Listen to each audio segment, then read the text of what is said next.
We may or may not go into the temple or the church, but it's normally a tourism thing.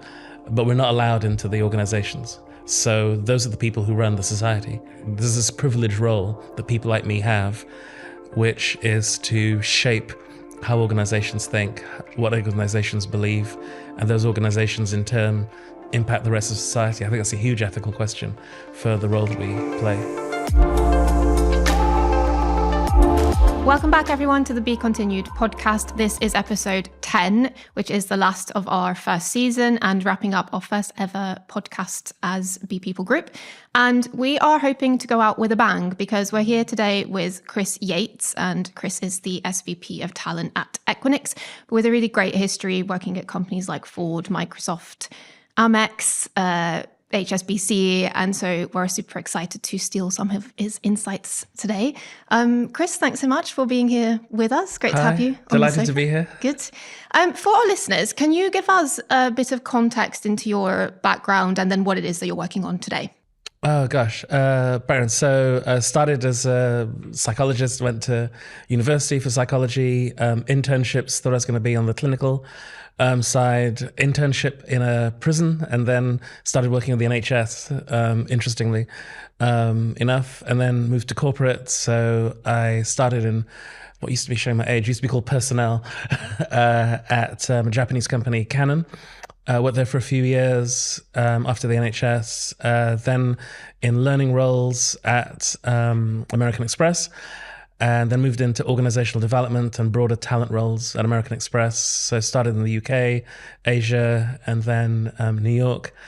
Moved back, joined HSBC as their, same thing, organizational effectiveness, talent, learning, global role at HSBC around the financial crisis period. Had my own consulting business for a couple of years after that.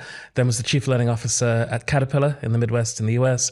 Then the chief learning officer at Microsoft. Then chief talent officer at Ford. And now a similar role at Equinix. So yeah, a number of different organizations around the place. So tell us a little bit about Equinix, because it's the largest, most interesting company that no one's really heard of. Yeah, the backbone of the internet, a significant percentage of internet traffic through Equinix. We basically run the data centers for much of the world. Data is going to be the currency of the future. We have a prime position in kind of what we call co-location in terms of being at prime sites, and we serve both what we call retail customers, people you think of, but also we're the backbone of what we call hyperscalers, so the big internet companies that you run up. So when you think of the cloud, that's actually some physical servers in a building, and we manage those servers. So traditionally both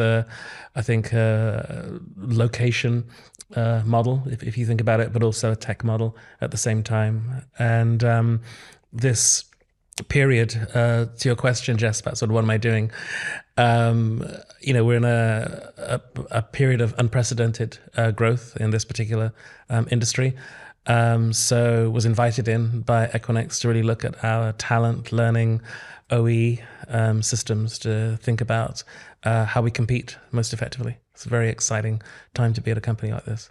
And I wanted to ask, is there something you could pinpoint, because you have such a strong career history working in or around talent or people development learning, and you see this, people move in and out of this kind of domain, but you have such a great history in that space for so many years. Is there something you could pinpoint as to what's kept your interest in that type of specialism for this period of time? Oh, gosh, no two organizations are the same. I think I'd spent a long time in financial services, obviously at the beginning with American Express and then HSBC. And since then, almost deliberately, I've kind of wanted to experience different industries. The types of projects that I've been brought into work on have all been really unique and almost timely.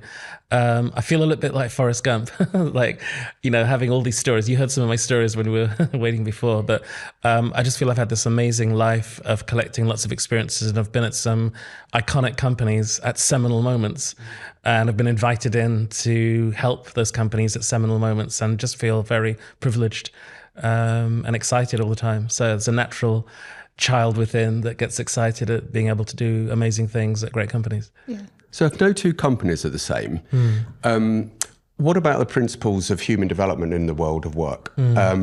Are there universal principles that sort of have always been valid and will always be valid? What are your thoughts on that?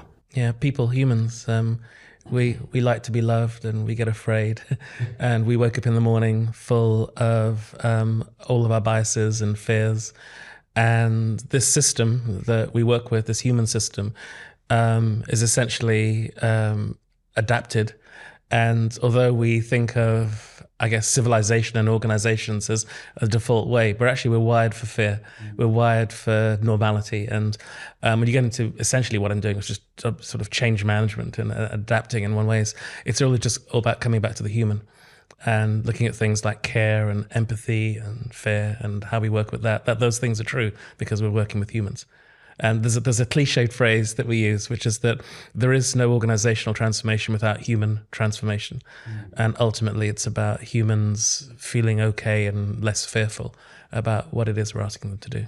And that kind of humanity versus environmental change, because something we've been exploring throughout this series is the shift from VUCA to the BANI state. So just to say again, brittle, anxious, nonlinear, incomprehensible. And we've asked this to several CPOs, but it's great to get your perspective, I think, from a talent lens. Have you seen this shift in happening or any kind of meaningful change in the last 5 to 10 years? Yeah, completely. And I don't know where this episode is going out, but if I look at the external world of this particular week when we're sitting down, there is so much in the news that makes us feel uncertain right now.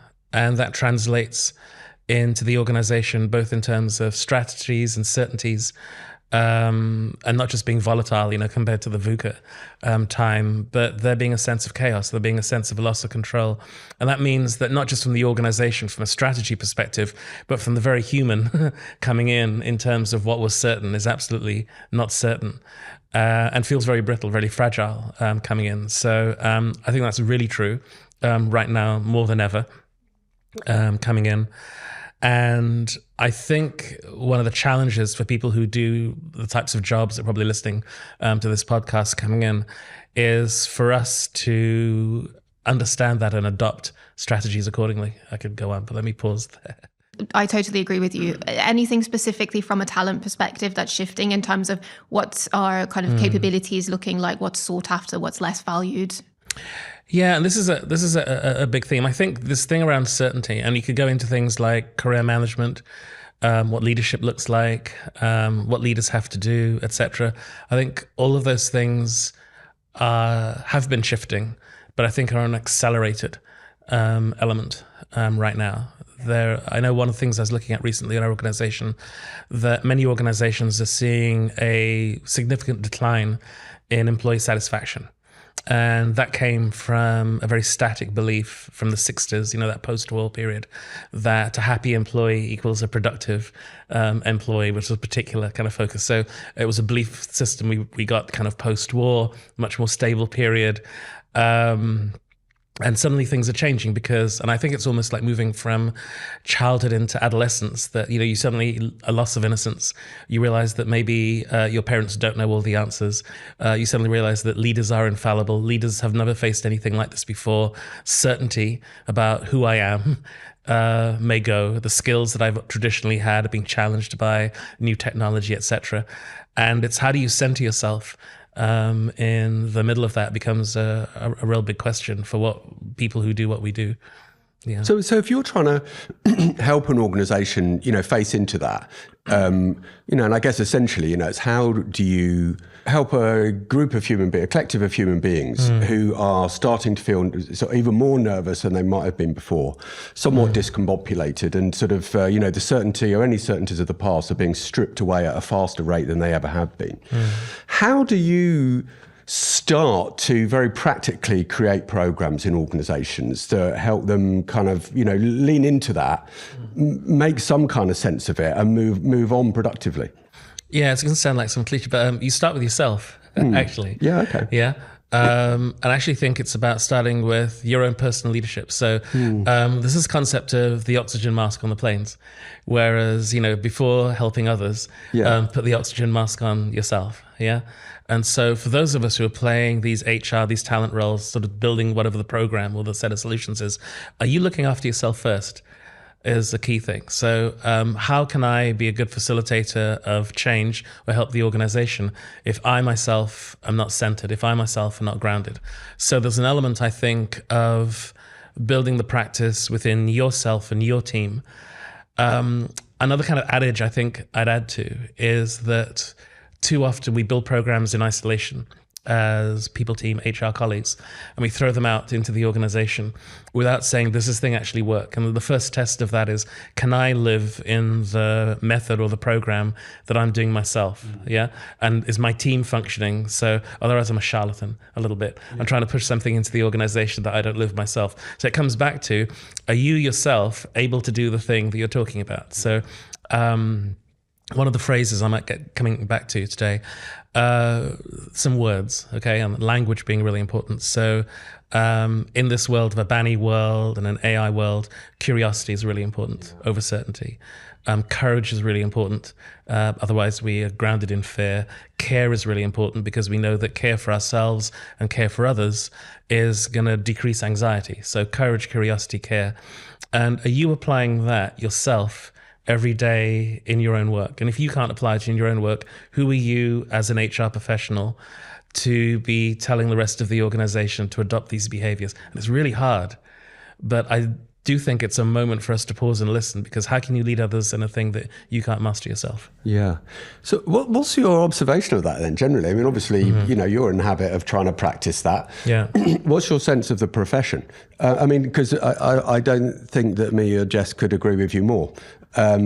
Starts with you, and just practically, if you're meant to be leading by example, how as HR people, are you meant to be providing valuable expertise to the organisation about how you sort of better human behaviour and to convert that into organisational effectiveness, unless you yourself are absolutely practising the techniques and the ideas that you espouse? But what's your sense of the profession on that? I haven't really thought about it much till you said it, but I'm like, what's I don't know. It's interesting because I probably don't go to enough of the professional bodies and the meetings of that to have to give you a grade on so the profession feels this. So I can talk to the people in my circles, yes, and talk about the tactics that we're doing. So a small thing for me as personal practice, maybe I'll start there. How are you using AI? How are you embracing AI? Are you treating it, viewing as risk or as personal opportunity? Yes. What habits are you adopting coming in individually? I think it's honestly difficult to give an answer to kind of what is the profession doing without talking about it. I think it's interesting that you as a group, some kudos to both of you sitting here, started with a conversation about Banny. I don't hear that for many organizations. So I'll almost throw the question back to you. What made you think of that? Because I know, for instance, in my time at Microsoft, we used to bring in extra military leaders. And there's a group that works particularly with West Point, and we'd bring them in to talk about VUCA in particular. This is before Banny coming in, but the whole point was saying we increasingly see a challenged world, and the military studied that intensively, in terms of how do you drive delegated authority, how do you have flexible organizations, and all these things are kind of buzzwords for HR, but the people who do it really well are often the military. So we try to learn by observation, learn by practice, learn some of those sort of sometimes military habits. But I'm curious what made the two of you as well sort of link on this. So I think you are maybe ahead of your times. I don't hear lots of conversations in this practice about this. Well, I think in reality, we talked about VUCA a lot, right? So we... a lot of what we do is sort of trying to, help organisations make some kind of sense in order that they can sufficient to move on in a world of uncertainty. Because B people have only existed since the world has been pretty uncertain. So we were with VUCA. We actually had a guest. In fact, it was our first external guest. Kate Corrie. Kate came in and she was talking about Banny. And I think we had been sort of going, VUCA isn't, is a, maybe something even more than VUCA is happening. But she came along and she had read this book about Banny, and we were just like, bang.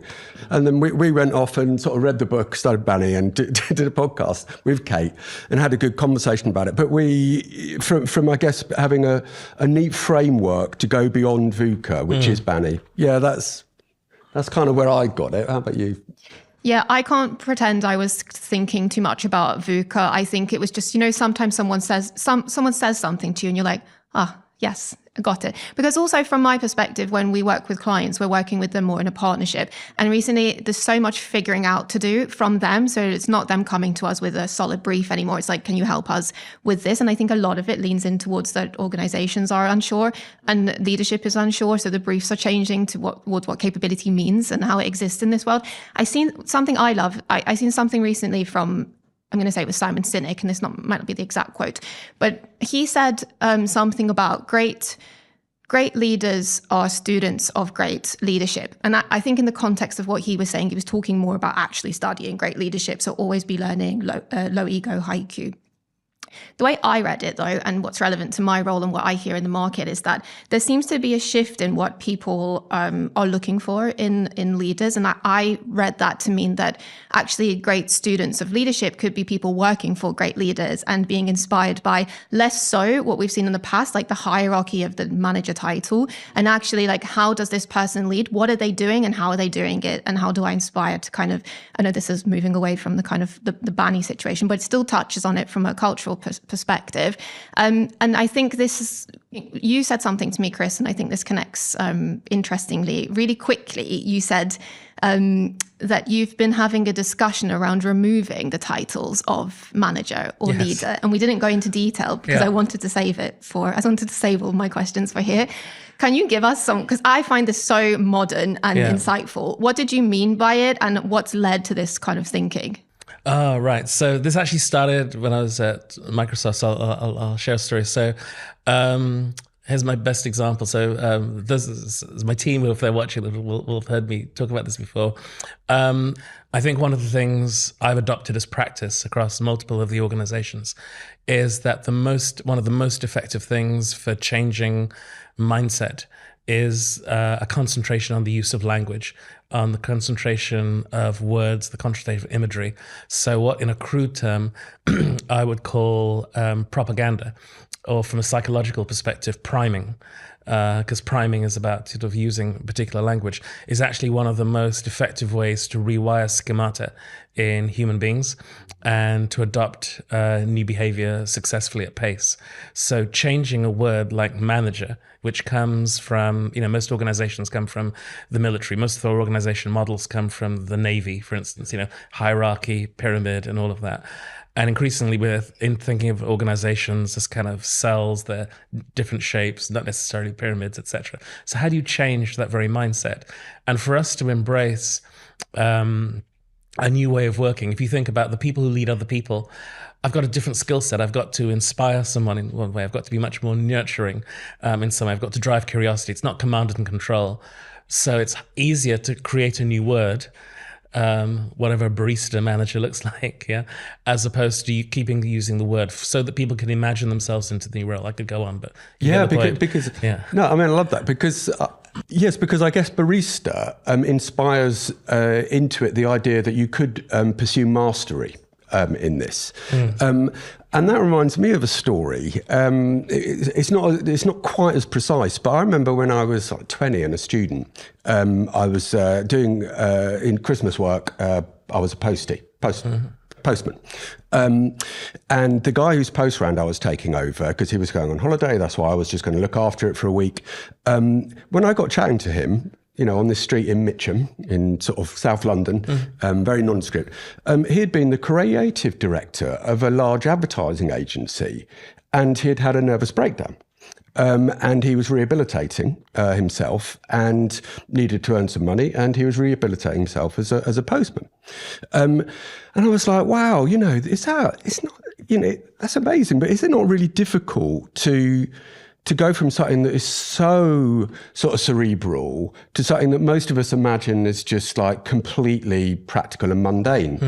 And he sort of went, well, I suppose it could be, but I've invented something in my head, which is Zen and the art of the perfect post round, because it's a very engaging concept. It's like curiosity, it's just another word for it. He had devised in his head in some detail what this perfect round was, and he always tried to achieve it every time he did it. And it imbued that sort of like hour and a half endeavor that might be so repetitious and into something, you know, really kind of interesting for him insofar as it possibly could be. But it's the same sort of concept. You know, if he'd, I'm sure given another 2 minutes, I could have asked him, what would you have called the postman or post person? Is there a better title? I'm sure he would have come up with something, but it might have been the equivalent of barista. I love that. Yeah. I love that. I'm going to take that away. Yeah, but that's exactly it. I think you've nailed it, because I then allow you to interpret what it means for you. I give you the possibility of things. There isn't a kind of baristas do, but it allows the imagination to flow in, which is linked to that curiosity.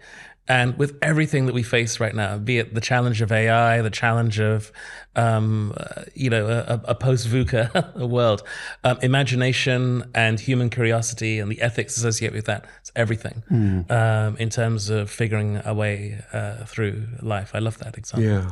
I'd like to just come back to something that, so you were talking about curiosity and then courage. So I'd like to come to that because one of the things that we're really interested in about Bani was the use of anxiety in the concept. Because our observation is that anxiety lies at the heart of, whilst it's a natural imperative, it lies at the heart of quite often bad behaviour, and the opposite is good behaviour, good leadership behaviours and so on. And when you sort of fiddle around with anxiety a bit and you do cognitive behavioural sort of assessment of it, it's like, look, at the end of the day, the way through anxiety to turn it into something, you know, more productive is to put things in perspective and be rational about them. Because it's easy to catastrophize, you know, the thing, not do it because you're frightened of a catastrophized, actually unrealistic consequence. If you could just manage that better and get it into rational perspective, it might still be a thing, but you might then do it. And then I suppose that converts into the concept of courage. So just tell us a little bit about sort of courage and why that is so fundamentally part of your kind of framework, and maybe some good stories about it. Oh gosh, courage, that's a huge thing. You're listening to that story, my brain was kind of popping and like, how do I tell you 20 different things at the same time? The first thing that resonates actually is not around courage, it's about clarity. Okay, so I'm going to start with clarity and then bring me back to courage if I veer way off. One of the things that we did coming into Equinix right now is there's a lot of sort of neuroscience that talks about fear and why we need courage. So one of the things that we know from a brain science perspective is that the human brain can't tell the difference between physical pain and social pain. Okay, and that's because we're social animals. So if I exclude you, if I make you feel unwelcomed, isolated, threatened in some way, the neural pathway that lights up is the same as if I stabbed you, right? And so that means that social pain is because we're adaptive, because social pain, isolation, etc., meant death. You know, if I go back 1,000 years ago, from the tribe, from the family, etc. And so it's as dangerous to be socially isolated as it is to be wounded. Okay, so you've really got to think, going back to my opening point about this physical body being the thing that's, you know, hundreds of thousands of years old, that hasn't really changed fundamentally in 100 years of organizational practice. So our fear-wired systems are wired for threat. And threat is social isolation and sort of bullying. All of those things come in, and this is why you're coming to the point of courage coming in. I think to one of the points you've made, one of the best things leaders can do, which actually does take courage in some cases, is to create clarity. Here's a story from Equinix. One of the things that we did is we explained the neuroscience behind what I just explained to everybody and said, do you understand? Everyone said, yes, I understand. One of the phrases I use is say, hey, if I said there's a tiger in the room that could kill us right now, are we all afraid? Yeah, there's a tiger in the room, certainly. But if I give you clarity and say, it's actually in that box, you go, oh, it's okay, okay? So silly example, but the clarity and the precision of that clarity disassociates threat immediately. Yeah. Okay? Yeah. So there's a phrase that we use, which is clarity is kindness. Okay, clarity is kindness, because clarity is about taking away anxiety. But it's very hard often for leaders to bring clarity because it means speaking my truth, which might not be truth. And it might be in your banny world, my truth tomorrow is not my truth today. So I might hedge as opposed to giving clarity. And it takes courage then to say, look, what I know now is X. And if challenged tomorrow because the world changed, well, the world changed and I was wrong yesterday. So the admittance of being wrong, the admittance of being courage to actually say I'm fallible and still be certain and still lead is difficult for many people. In terms of that technique, just to go back, I'm going to link this to my propaganda because it's the next story. I started saying that phrase, clarity is kindness, with some of the associated pieces. Clarity is kindness. And I started saying it in my team all the time. So my team started to say it. In every team meeting, we started to say, well, of course, clarity is kindness. I then worked with the communications team that when a screen on a computer or an ambient screen around the building goes cold, the phrase that comes up is, clarity is kindness. So there's a propaganda thing happening of all the background in the organization is suddenly saying the phrase, clarity is kindness, okay? And we're translating that to transparency, to speed of decision making, to how we make decisions, etc. And eventually it starts coming back to me. I'm in a meeting where no one in this meeting has anything to do with me. It's like, with a risk committee or the finance people, and then suddenly saying, well, of course, clarity is kindness, Chris. And I'm like, it is, Yeah. And it's maybe taken 4 months, but then it's become part of the natural language of the whole organization is then repeating a phrase of clarity is kindness. And people are challenging each other to make decisions. Well, you sure, Ralph? Because, clarity is kindness, mates. Like, it's okay. Like, tell us the truth. Yeah. And suddenly you've changed an organizational behavior by using language which is a very sort of propaganda way of doing it, if that makes sense. Yes. I've used elements of social media. Yeah, but it's positive modeling. propaganda. Because it's used with the best of intentions. I don't think propaganda is a bad word. No, I don't. I think it's an intentionality in terms of how because then that comes back to my ethics of my intentionality behind using it. In terms of the courage piece, I think for those of us in roles where we're required to drive change, this comes back to how can you hope to serve the organization without standing in the ground yourself? We, as a profession, face a moment of courage ourselves, because we're going to have to step into difficult conversations, hold truths, challenge other people's fear. And I wouldn't say I've got a magic formula for having to do that, but there is something about really looking at all of the stories that make us feel inadequate day to day and challenging that and thinking, I know I do, I'm here at this moment for a reason. I'm been given the privilege of this particular job, and therefore why should I be afraid in this moment? Because everything's that Churchill quote, everything in my life has led me to this moment to do that. And I think for probably everybody watching your podcast, you are in that organization at that role. Everything has led you to this moment. So step into it. And that's easy for me to sit here and do that. But I think there is something about an intentionality of doing that. And you've mentioned the idea of language a few times. Sorry, I'm going to reverse backwards in the conversation, but it's just because it's so intricate, so we're moving around. Because from your explanations, you can see why that's had such a great impact on the business, but there might be people listening who might want to play around with these ideas. But, we've all seen in the past where sometimes it can stop at language. So the example of DE&I, a lot of people talk about, talk the talk, but don't walk the walk. And it became some propaganda in business, right? So going back to your example on job titles, just as an example, is there something that you can pinpoint that you think makes it not stop at just a language change, but actually a shift in mentality? How do you implement that? Oh, that's a prime. So I actually wrote a book about this. It's a nice tee up. I read a book called Rewire, based on some work we'd done at HSBC. I don't know if you've been to the airports and you've seen those HSBC ads where they've got the two pictures. Yeah, of course. Imagery. So there's a guy called Chris Clark, who's one of my sort of best friends at work, who's head of marketing, who came up with that idea. He was an ex-Saatchi guy. And it was about, as we thought about HSBC being a global bank, the unique juxtaposition. It's probably the most global organization I've worked at. Unique worldview, which is how they got to the adverts in terms of what's the essence of who we are. we used the same marketing idea internally to tackle DEI issues. Okay, so one of the things, here's a quick story. One of the things we found in Asia, our percentage of females on the succession pipeline was relatively low, like less than 10%. We ran a propaganda ad which showed a woman in her 30s in a sort of bad, ill-fitting suit. The shoes were too big for her. Her briefcase looked old, like a hand-me-down. And this was a picture. And we had underneath it these faces saying, poor provincial English, strong accent, PhD in mathematics. She is the future group chief executive of the HSBC banking group. Yeah, focus on what matters. And we flooded, which is another psychological technique that's used in cognitive behavioral therapy, in phobias. Yeah. So treating DEI as a phobia. No child is born with prejudice. Yeah. But we learn it like a phobia. Asian women don't succeed because they're weak and they don't speak up, therefore they can't be executives. Yeah. So that's a phobia that I've learned, like fear of spiders or something else. I've learned a behavior. So my idea was that we tackle that phobia as we would any other phobia. By flooding. So I start talking about spiders. And apologies to any of you in the podcast who have spider issues. But we put the imagery everywhere.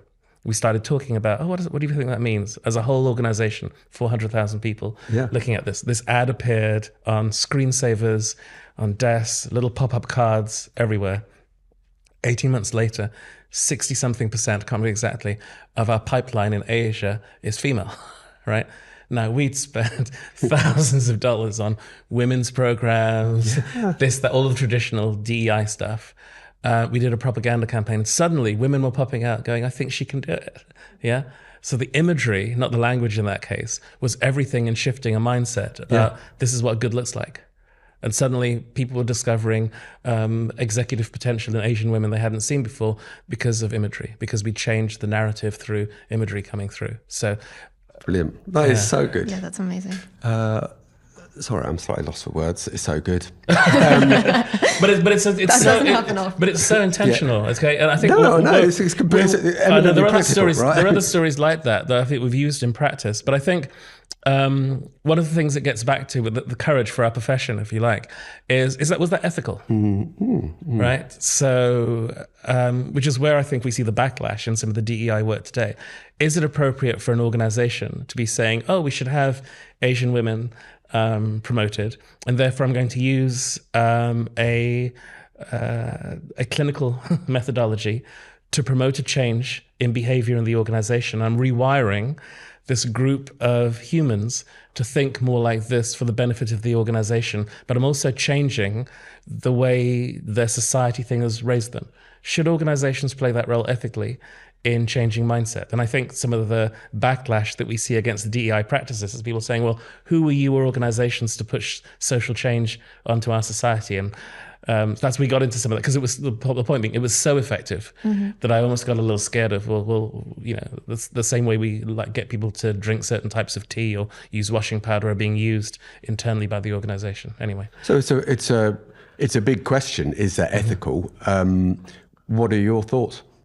I don't know. I think it's like, what's the role of organizations in society? Another cliche that I use is if you look at whatever the street was, the village, the town.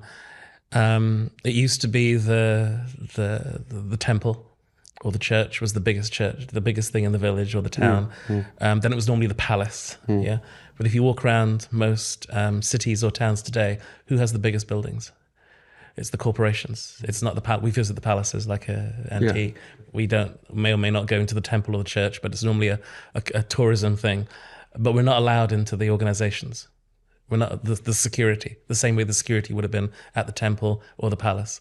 So those are the people who run the society in a big way. So there's this privileged role that people like me have, which is to shape how organizations think, what organizations believe, and those organizations in turn impact the rest of society. I think that's a huge ethical question for the role that we play. I mean, for me, that gets me to a place of going, well, if that's true, which it could well be, the largest and most powerful collective, in my view, has an obligation to try and do good for the collective. So personally, I think it's perfectly ethical then for an organisation to use valid scientific technique for the betterment of a collective. It takes you to a place of going, what about when they're doing something which is detrimental? But my promotion of Asian females was driven by the fact that we weren't getting the best people to be able to go into the most roles because there was a bias inherent. So I was actually pursuing a profit motive of there are certain females who can't move above this glass ceiling in Asia, which is going to help me make profit. And therefore I need to remove that for the purposes of profit, as opposed to this is a good thing to do. So my motivation there was around driving the most effective organization as opposed to the most ethical. Now there's a byproduct. You could say if your value system aligned to that was ethical. But if your value system was different, you might say, well, you're manipulating society. Yeah, I mean, it's a very, very fair. But actually from a B people standpoint, I mean, we're a B Corp. And the mission of any B Corp is for business to be a force for good. So we see there's being no massive contradiction by the idea of being able to make a profit, so long as it's done in the right way. So the pursuit of profit and a byproduct of that pursuit being something which sounds like most people would agree is for the betterment of everyone, we have no problem with that. No, like and actually, I'm tasting a bit. I fundamentally believe that. Yeah. I totally believe that if we could get the values of organizations to be aligned for change, because every big decision in the world right now that we think about, the quality of our food, the quality of our air, our fashion choices, everything, back to slavery, everything is driven by a marketing or a commercial department somewhere. So for us to put ethics and values at the heart of everything that we do as people professionals is one of the most noble things I think we can do. So violent agreement. I guess it's another point as a B Corp, but just generally, we think that capitalism is good.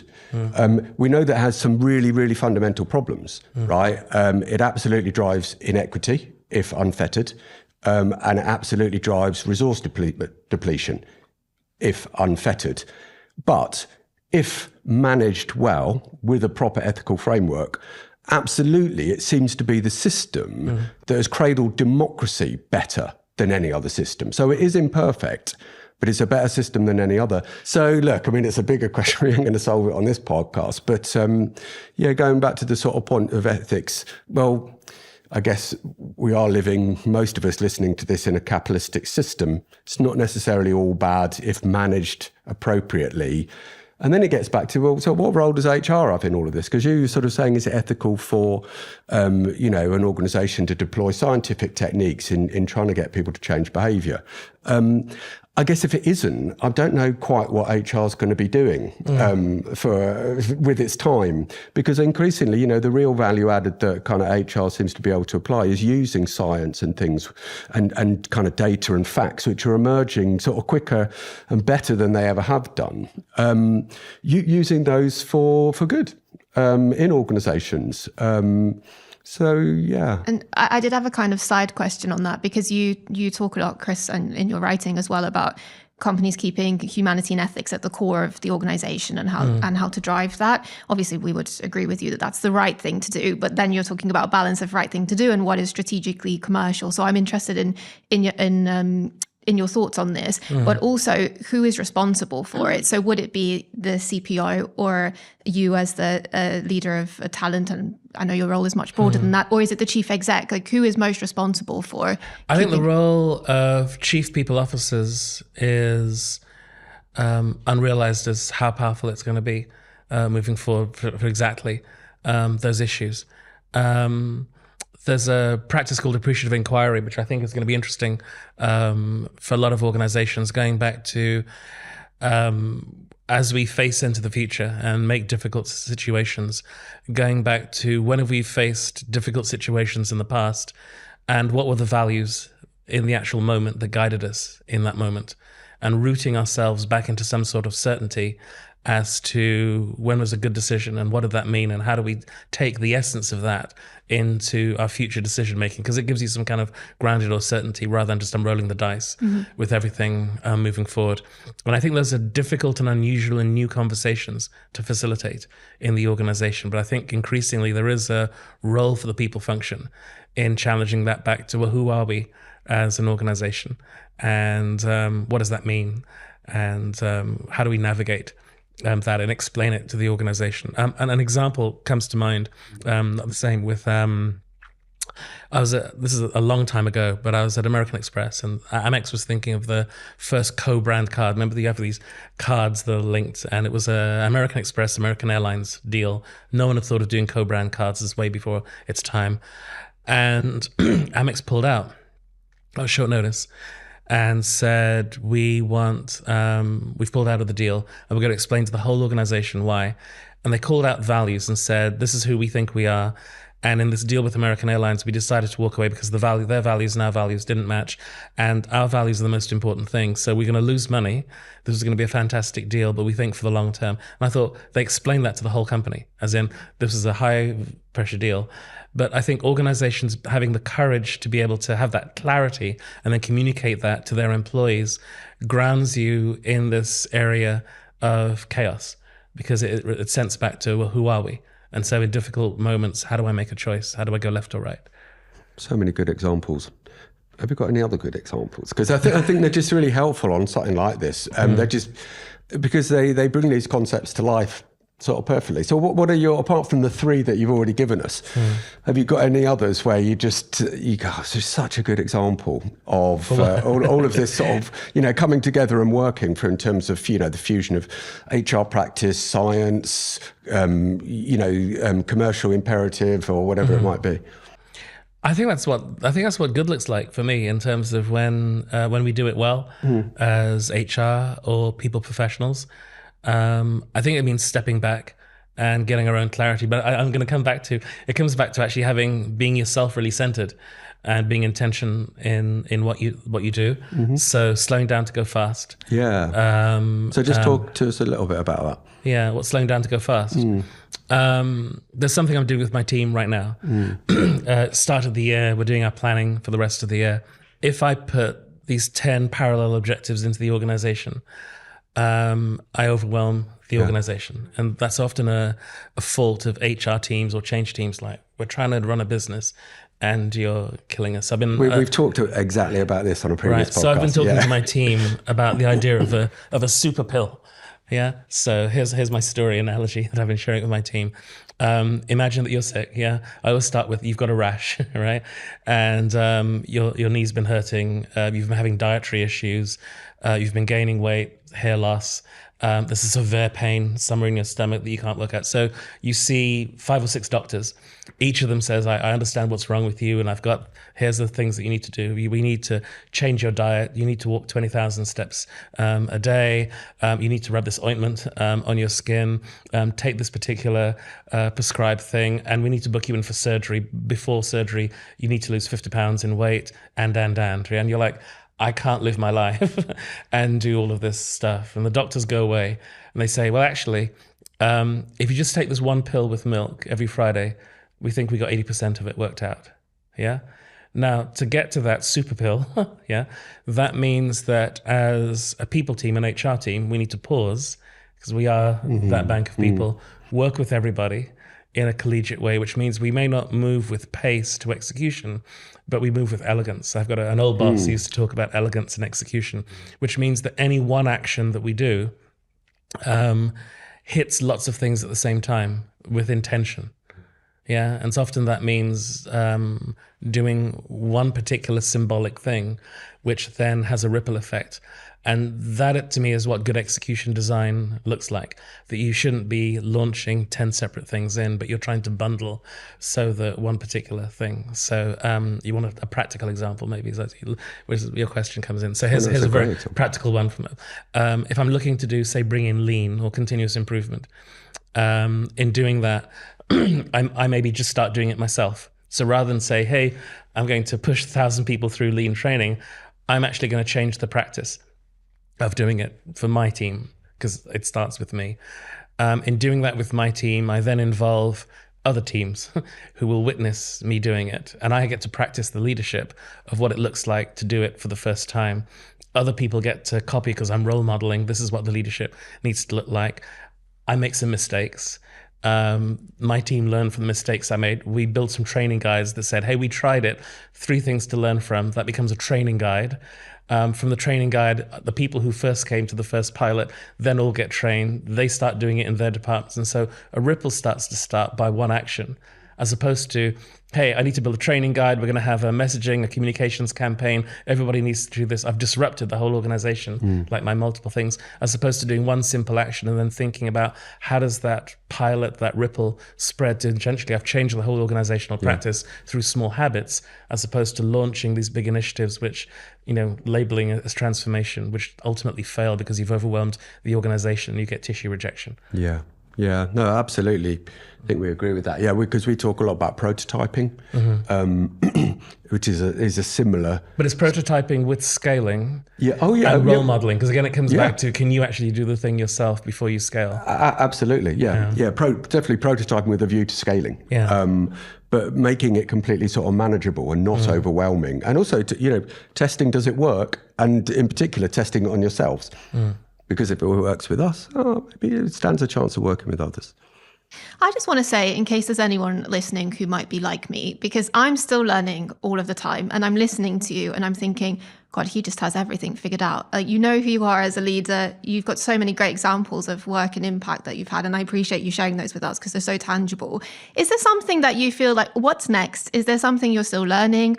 Is it just that the environment is changing? So you put your experience into different constructs? I mean, if you're going to write your 3rd book, what would that be based on? Is there something that you think is coming next? You haven't quite figured it out yet. Oh, I think we're learning every day, aren't we? I love going in taxis because I'm always like interviewing the taxi driver. I always get in the taxi if they're up for it, like, what's your best story, mate? Yeah. Love that. And the taxi driver tells you, well, this thing happened, right? Here's my best taxi driver story, right? I'm in Fort Lauderdale because I've got to drive to Miami because the airport's shut down. There's a storm or something. So I'm like, what's your best story, mate? And he tells me, like, this week, the taxi driver, he's driving his taxi and he passes a cross street, and out of the corner of his eye, he sees this guy on the ground with his hands on his head, and there's a gun to the guy's head in a suburb of Fort Lauderdale.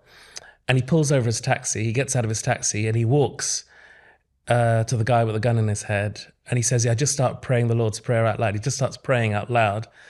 And everyone's embarrassed because he's praying out loud over this guy with the gun to his head. And they walk away, right? And he says, the guy gets up and hugs him and he gets back in his taxi and drives off, right? And I was like, wow, what a story, yeah, of impact. And that to me is like, that's an amazing story, that to not be selfish in a moment, to step into courage, save someone's life. But it's a small thing. But that one story from that taxi driver, that makes me think in another situation, what am I afraid of?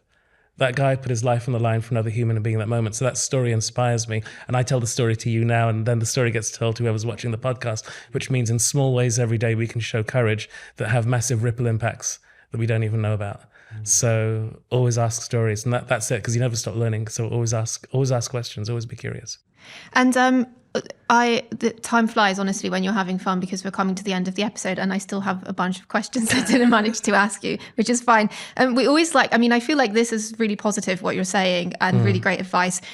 We always like to kind of leave it on a positive note as well. So if you're thinking about the future or what you would like, chief people officers or people in the talent domain to be doing more of at the moment, or be ready for what comes next, what do you think? Oh gosh, I think small habits versus big transformation. Yeah, think small to big, influence big. Some of the things I'm finding most effective are introducing small micro habits into my team. So this thing around habits-based change, I think is fundamentally the future, the way to go. Stepping away from the big consultancies, the big change programs, the hoopla, and actually thinking about how do you role model in your own practice, and how do you start to bring small habits every day. So starting a meeting with a check-in, making sure people have psychological safety by asking them to repeat back, do you understand what I'm trying to say? And if they get it wrong, it's totally fine.